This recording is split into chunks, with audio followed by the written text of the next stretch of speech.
turn now to the Social Security Amendment Bill number 3. The question is that Part 1... Point of order, Paul Foster-Bell. Thank you, Mr Chair. I seek leave for debate in the committee stage of the Social Services Amendment Bill number 3 to be taken as one question, with each part to be voted upon separately. The question is that the motion be agreed to. All those in favour? Sorry. Leave is sought for that purpose. Is there any objection? The question is, members, that the... Oh, sorry. Sorry, that members, the question is that parts 1 and 2 stand part. And the new schedule. I say again. Members, the question is that Part 1, Part 2, the new schedule, and clauses 1 to 3 stand part. Mr Chair.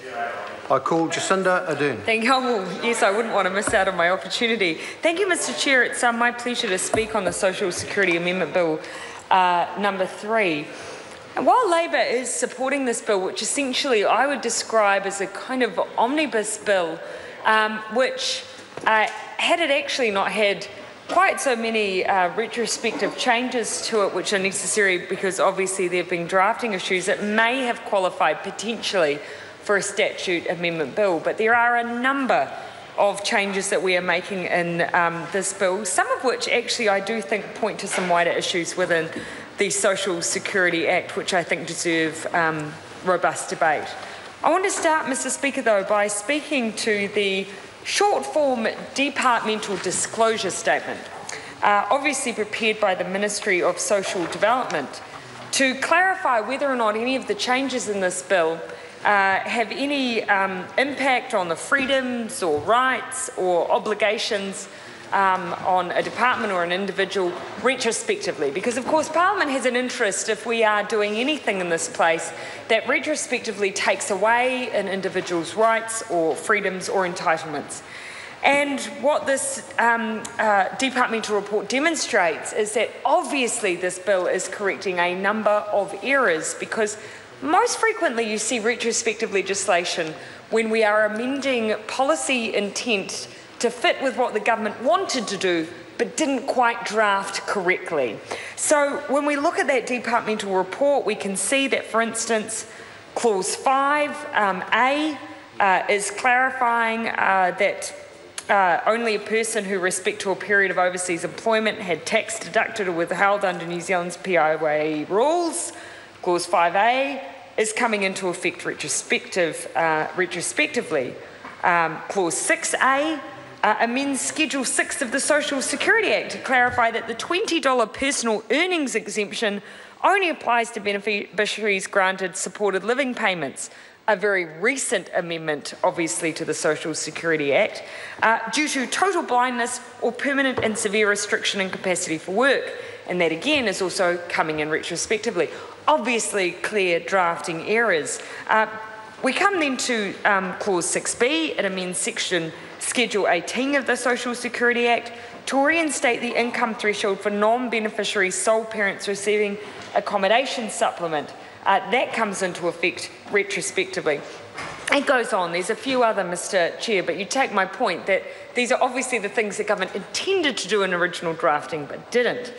One of the other things it states is that the provisions do not result in the retrospective creation of a criminal offence. Obviously, there's the chance here that someone who may have not been entitled to something within the Social Security Act may have been, because this legislation wasn't drafted correctly. And the government's been very explicit, obviously, to point out here that the provisions do not result in a criminal offence. Why would you need to point that out? Well, probably, Mr Speaker, because there has been a tendency in the way this government has treated the Social Security Act since it's come into government to be quick to criminalise, very quick to criminalise. In fact, some might argue quicker to criminalise under this Act than it would under tax fraud or any other form of what could be considered theft under tax law.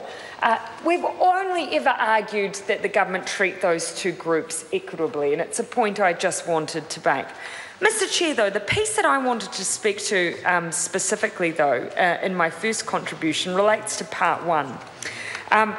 Overall, the bill is basically trying to ensure that people, as it self-proclaims, trying to ensure that people in similar circumstances are treated equitably. I would argue, though, that the amendment we're making in Part 1 doesn't necessarily fit with that purpose. Part 1, Clause 4 relates to the accommodation supplement. Section 61EAF is amended by inserting the following paragraph. The paragraph states, AB states, would be eligible to receive a basic grant or an independent circumstances grant under the Student Allowances Regulation 1998 if he or she were to apply for the grant. In and of itself, that doesn't sound like it's saying particularly much. What that amendment does is basically says that a young person, presumably young person, any person who has applied for an accommodation, Mr Chair, applied for an accommodation supplement through the student support system, accommodation support, isn't then eligible to go through work and income to apply for an accommodation supplement. The reason that's important is because those two things are set at quite different rates. What the bill is trying to amend is the fact that therefore implies that if you haven't applied for an accommodation support as a student, but you are a student, it implies that you could go to work and income and make that application for accommodation supplement just because you haven't made any other application. When I think what the government's intention is here is that basically if you're eligible for accommodation support as a student, you cannot, regardless if you've applied or not, you're not eligible to then go to work and income at all. Now, that's obviously meaningful from the government's perspective because, of course, why would you seek to access accommodation support under work and income? Because actually it's attached much more closely to the actual cost of accommodation. It looks at where you might be based. It takes into account that costs are higher, for instance, in Auckland. It doesn't have the same caps as accommodation support as a student.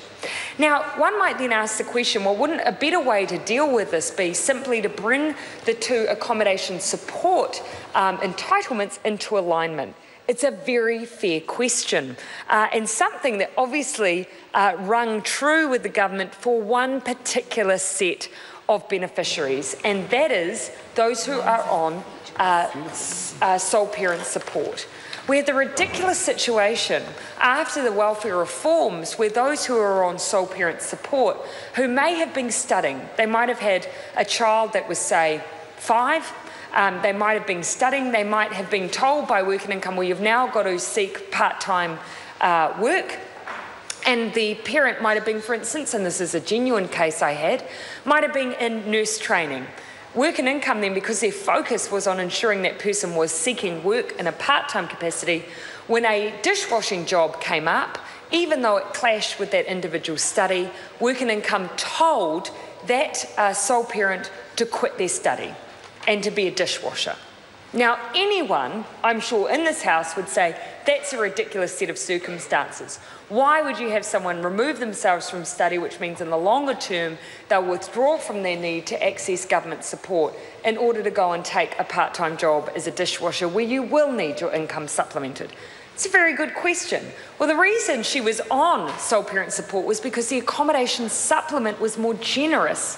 If as a student she had transferred, her payment as a sole parent would stay the same, but her accommodation support would change because students don't get the same accommodation support. That meant that she basically was in a rut where she ended up being faced with the position of quitting her nursing to fulfil the obligations for work and income. Thankfully, the government saw that this was a crazy situation and brought more equity into the systems for accommodation support. So you could get a sole parent transferring over to the student scheme, which also means you thankfully bring down your benefit statistics, which is obviously one of the goals that the government had. So they've done that for one group, but they haven't done it for anyone else. Now that is what raises, I have serious questions about this amendment.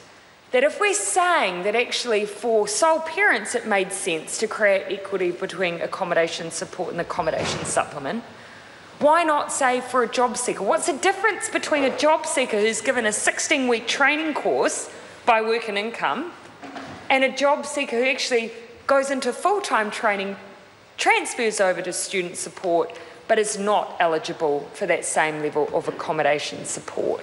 I think it's a really relevant question, and it's one that I think NZUSA are right to raise.